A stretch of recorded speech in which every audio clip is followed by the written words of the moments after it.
నా మనసులో నేను ఇట్లా డాక్టర్ అవ్వాలి, ఇట్లా అవ్వాలి అదంతా ఏం లేదు. ఏదో చదివాము, 10th అయిపోయింది, బైపీసీ తీసుకోండి మంచిది, అమ్మాయిలకు మంచిది అన్నారు. ఓకే, బైపీసీ అయిపోయింది. దాని తర్వాత చూస్తే సీట్ రాలేదు. మరి ఇంకొకసారి చదువు ఏం కాదని పంపించినాడు మా డాడీ. సరే ఇంకొకసారి చదివినా, అదేమంతే చదవలేదు సరిగ్గా. ఆ హాస్టల్లో అమ్మాయిలు అది ఇది అనుకుంటా పోయింది. ఇంకోసారి మళ్ళీ ఇంకోసారి పోతావా నాన్న అని ఇంకొకసారి అడిగినాడు. సరే అడిగినారు కదా ట్రై చేద్దామని ట్రై చేసినాం.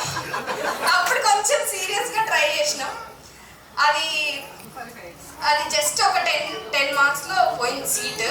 అప్పుడు బాధ వేసింది. అప్పుడు దాకా ఏం లేదు, ఏదో చెప్తున్నారు చదువుదాం, ఏదో పంపిస్తున్నారు పోతున్నాం అని. ఆ బాధలో కొంచెం ఇంకా మా డాడీని అడిగా, ఇంకొక ఛాన్స్ ఈ డాడీ అని. ఇంకా లేదే ఇదంతా అవ్వదు, ఇంకా వేరే ఏమైనా పార్ట్స్ ఉంటే చూద్దాము అని చెప్పి, ఇట్లా ఒక పాత్ ఉంటుంది వేరే కంట్రీలో కూడా చేసుకొని రావచ్చు అని చెప్పి పంపించినారు. అందుకు చాలా థ్యాంక్స్.